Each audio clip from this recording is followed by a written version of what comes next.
Today, we're in Detroit, the Motor City, a place known for its rich history, vibrant community, and incredible resilience. We had a homeowner write in asking for help starting a pollinator-friendly vegetable garden. First, I want to learn more about a local group that's dedicated to transforming urban spaces into havens for bees and other pollinators. And Tim, you're the man behind this. Hey, how's it going? What's going on? Just enjoying life. How are you? I'm pretty good. I'm psyched to be here. Awesome. Why don't you tell me about how you have started revitalizing all these urban spaces? Yeah, so Detroit Hives, we operate as a nonprofit for over 8 years now, working to create inclusive spaces for both people and pollinators. Mm-hmm. When you're designing a space or you obtain a space, what do you consider to create the garden?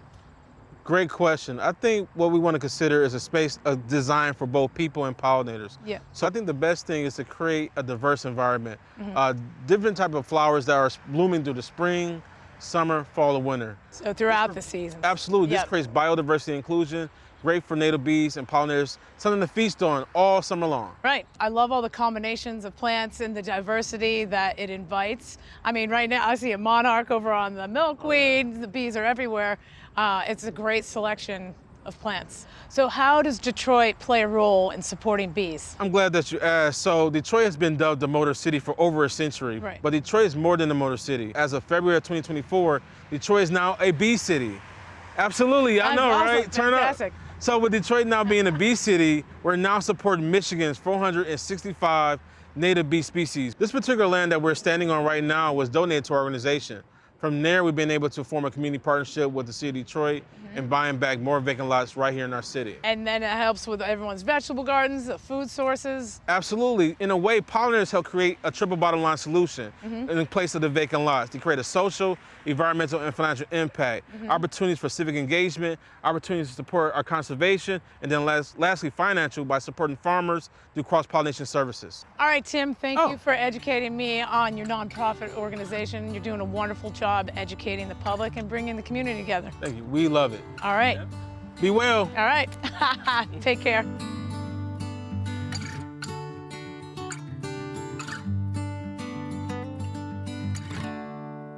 Hi, Katrina. Hi, Jen. How are you? I am great. Thanks for having me. Welcome to Detroit. It is beautiful. I love the journey here, all your tree-lined streets, these brick colonials. It's gorgeous. So this is actually the historic Boston Edison neighborhood. Okay. Henry Ford and the other auto barons created this neighborhood in the 1900s. And what's really cool about it is that there are over 900 historic homes, all different types that they created for, again, their families and their kids and so many other people. So now we have the benefit of living in this beautiful neighborhood since 2017. Yeah, I love the vibe here. So you wrote in about having raised beds and wanting to grow vegetables or herbs. Well, yes, my husband is a huge gardener, so I like to call myself his assistant. Okay. And knowing that we had found an awesome raised, reclaimed nursery bed. Okay. So once we got it home, my husband was trying to figure out what he really wanted to do with it, and I saw the opportunity, wrote in, and I'm so glad that you guys really were interested in working with this. Fantastic. Well, can we take a look at it? I would love that. My husband's in the back. Perfect. Let's go check it out. Jen, I want to introduce you to my husband, Daquan. Hey, Daquan. Hello, Jen. How are you? I'm very good. Nice to meet you. And you want to tell me a little bit about this planter, how to get here?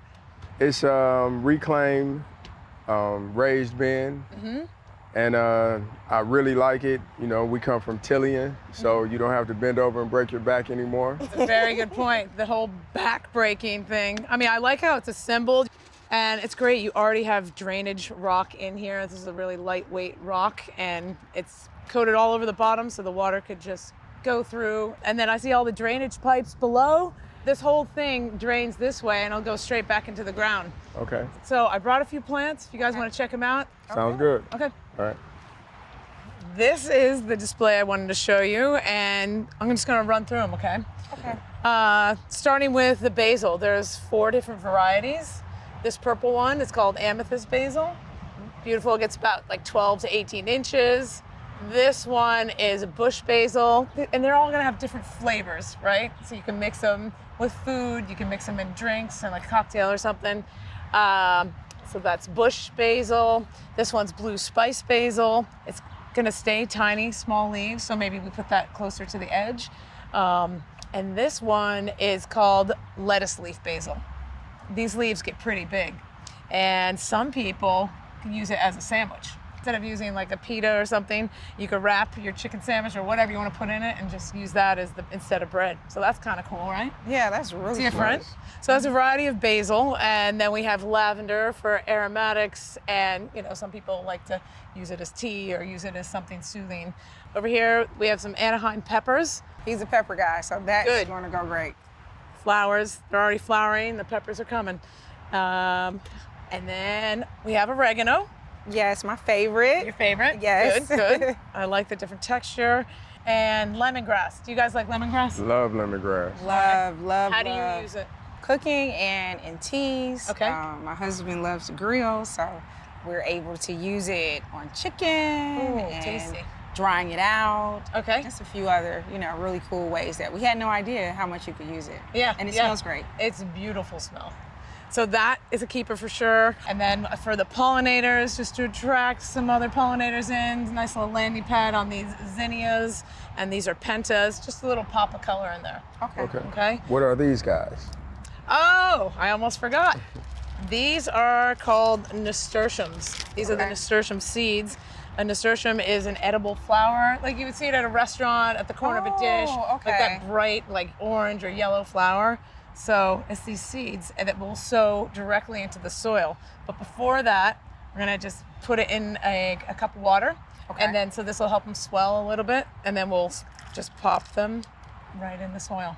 Overall, what do you think? This is great. This is really, really great. Let's put the soil in. Okay. All right. Sounds good. Cool.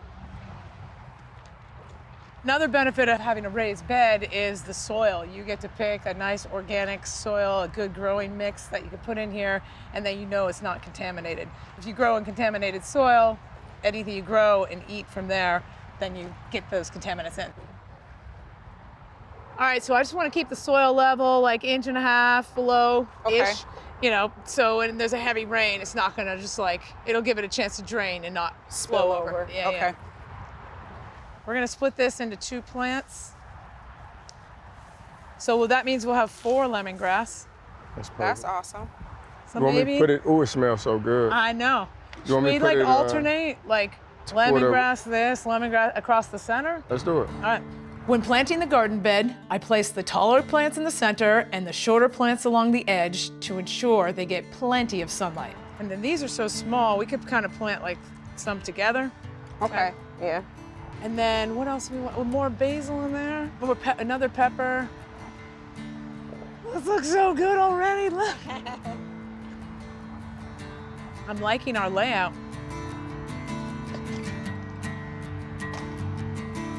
Okay, so we dumped out the water. And so these seeds are swelling just a little bit. It just gives them a little head start before we put in the soil. Okay. And then if you're done laying them out, then we'll pop them in. Okay, even though it's raining, you still have to water, okay? So just give this all a good drink and keep an eye on it, don't let it dry out, and then everything will start to flourish. When these peppers start to grow, you might want to stake them with a little bamboo stake because they're gonna get heavy. But otherwise, just let them grow and clip and eat as you go. Now, what would you suggest for the wintertime? We're in Michigan, so will we cover it, leave it open? What do you think? I'd clear everything out, and then you could put a piece of plywood on top. Okay. What about adding compost to the garden? Okay, we'll go with what he says. Let's add compost to the garden and keep it on top, and then springtime, turn it over. All right. Exactly. Okay, great idea. Good call. Thanks for having me here in Detroit. It's so amazing. It was a pleasure, Jen. Yeah, you guys are awesome. Okay. See ya. See you Have a good one. later. Take care. Bye. It's great. I can't believe the lavender is so beautiful.